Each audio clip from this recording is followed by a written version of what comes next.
Sent me a video of Brigitte Macron's wife, face slapping him.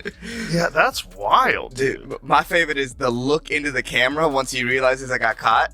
Yeah, he's like, oh, and it's like, it's very, you could put like the Curb Your Enthusiasm theme song right after that. Imagine what goes on behind closed doors. Brigitte Macron, Emmanuel Macron, President of France's wife, was accused first by French journalists and then by my friend Candace Owens, who's one of the nicest people I've ever met. Yeah, she's very incredible. smart. She's incredible. And everyone's always, Candace Owens a hater.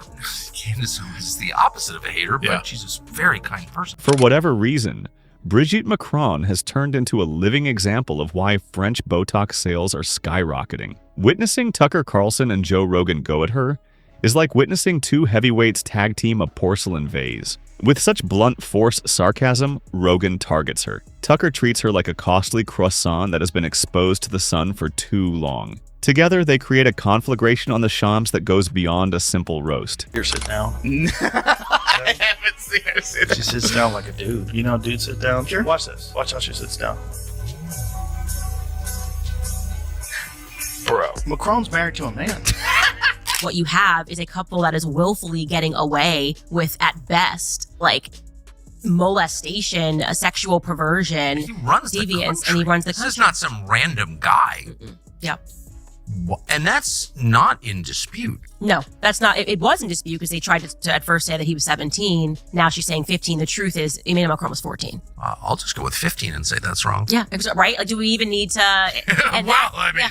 15. I mean, that's a whole different. The Macron marriage has always seemed like a political ploy from out of a French soap opera, but instead of drama, it features the kind of plot flaws you would expect from a terrible reality program. Rogan wasted no time in bringing up the fact that Emmanuel Macron wed his teacher, which sounds less like a love tale and more like the eerie side plot of a TV film that no one wants to watch again. Naturally, Tucker was unable to refrain from criticizing the French media for portraying it as the most romantic thing ever, even though it is essentially the kind of story that makes Americans grumble about criminal records. She's like, I will wager my professional credibility on the claim that Macron's wife is actually a man.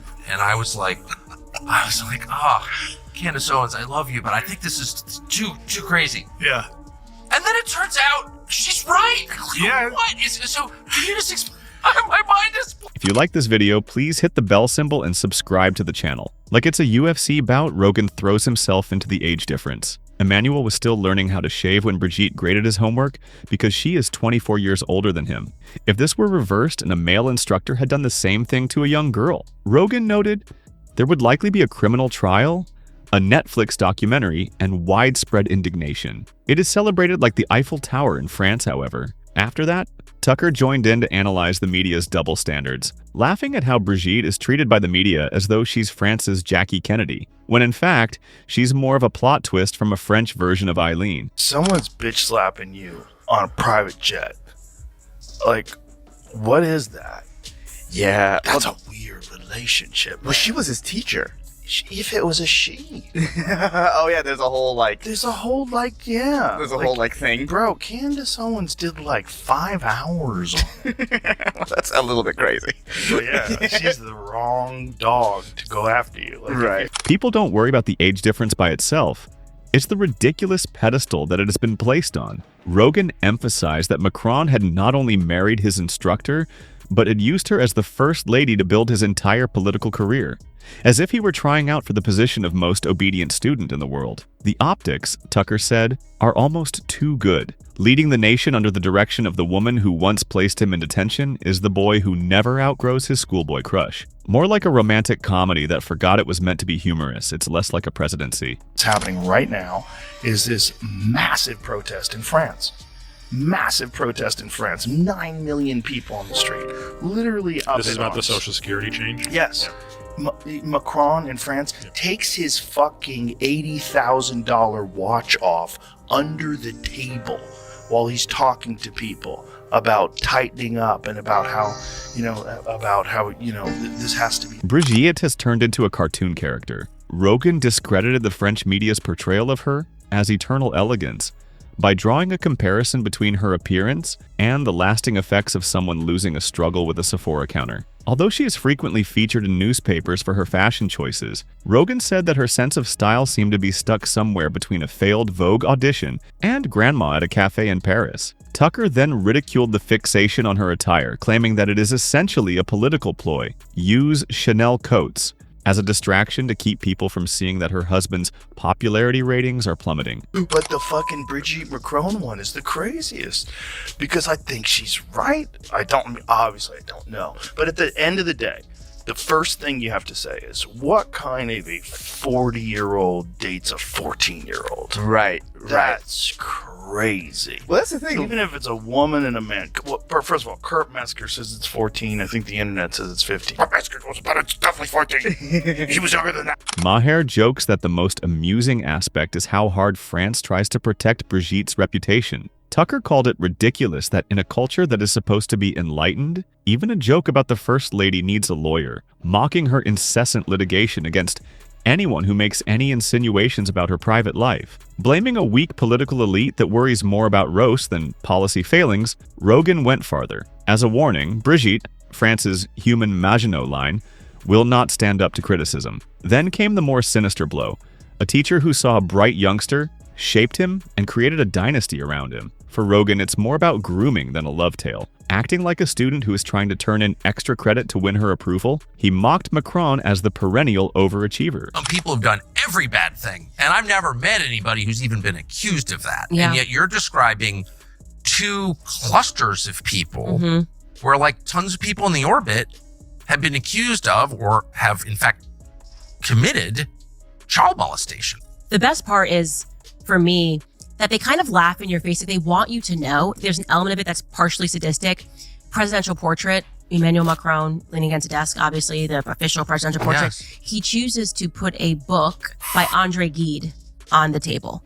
André Gide is an author who admitted openly that he was a pedophile. The amount of power Brigitte has on Macron is enormous. The idea that France is led by a retired teacher who dabbles in politics was ridiculed by Tucker, who pointed out that Macron acknowledges she directs his speeches, campaigns, and policies. It's Madame Macron with her understudy, not President Macron. Adding insult to injury, Rogan portrayed Macron as a young man who sought his wife's consent before authorizing defense spending. Most Americans only know her as the teacher who married the student, he joked. The press maintains Brigitte holds her own next to younger first ladies, despite the fact that the age difference is as glaring as a McDonald's croissant. Tucker also poked fun at France's fixation with youth. He said her attempts to appear younger are almost as frantic as Macron's efforts to appear taller in pictures. Actually well known in France. It all took place in public, but I don't think 1 in a million Americans had any idea at all until your series came out. And the initial reaction to your series was, now we know Candace is insane. Like, wife's a man, come on now. And then as the series progressed and became one of the biggest podcast series in the country, sort of sober people were saying, actually, you should listen to this. But I just want to get to the lawsuit. They're suing you for defamation.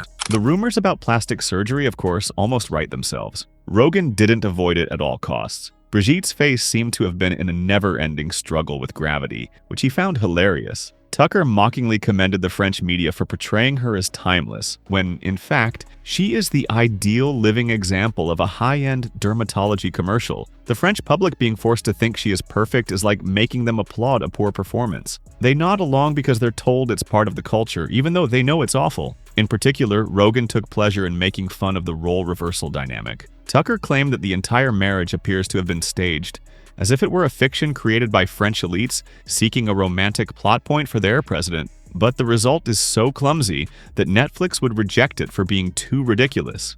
But the facts of the situation, 40 and let's say 15. Let's give them the benefit of the doubt. Yeah. 15 is, I have a 15-year-old. They're little kids, essentially. You know, they're like 3 years away from being an adult. Right. 3 whole years.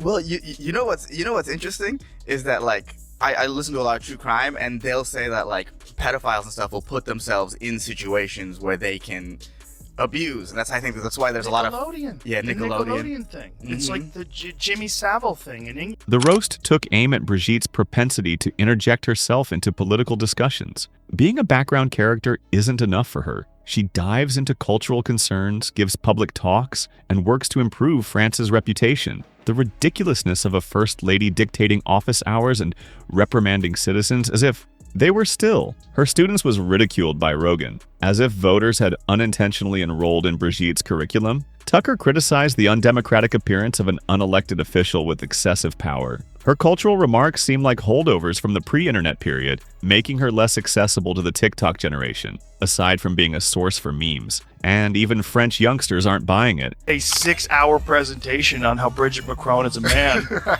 mean, it's fucking 6 hours plus long. Brigitte Macron was actually born Jean-Michel Trogneux. Well, guess what, guys? He's missing. Well, 1,000%. She was born a man, lived as a man for 30 years, and then transitioned at some time in the 80s. Yeah, they would sue her. Yeah. I don't know if they are suing her. Have they tried to file anything? They probably. I have welcomed the lawsuit. I mean, Emmanuel Macron sent me a threat before we published. I'm pretty sure. Because Tucker and Rogan attack Brigitte's age as well as the hypocrisy, over-glamorization, and political oddity of it all, the roast is severe. France attempts to portray a strange romance as a sign of national refinement, but the more the elites work to create a polished image, the more easily it may be ridiculed. Rogan's powerful blows and Tucker's pinpoint accuracy with a scalpel shatter Brigitte's mystique of grace, timeless style, and guiding insight. Nothing invites more derision than weak ground masquerading as grace, and the irony is that she encourages it by looking untouchable. Ultimately, Brigitte appears more like the unintentional joker in her own fairy tale than the majestic First Lady of France. Made the series go viral. Now it's going viral in Asia. They're not even on YouTube, so I don't know how they're watching it. In China, now people are going, okay, something must be true. A president of a foreign country does not sue a mom that does her podcast in her basement because she spoke something that was not true. Yeah, that's not the way to hide things. Right. The way to hide things is say, poor Candace, nice woman, obviously mentally ill. Mm-hmm.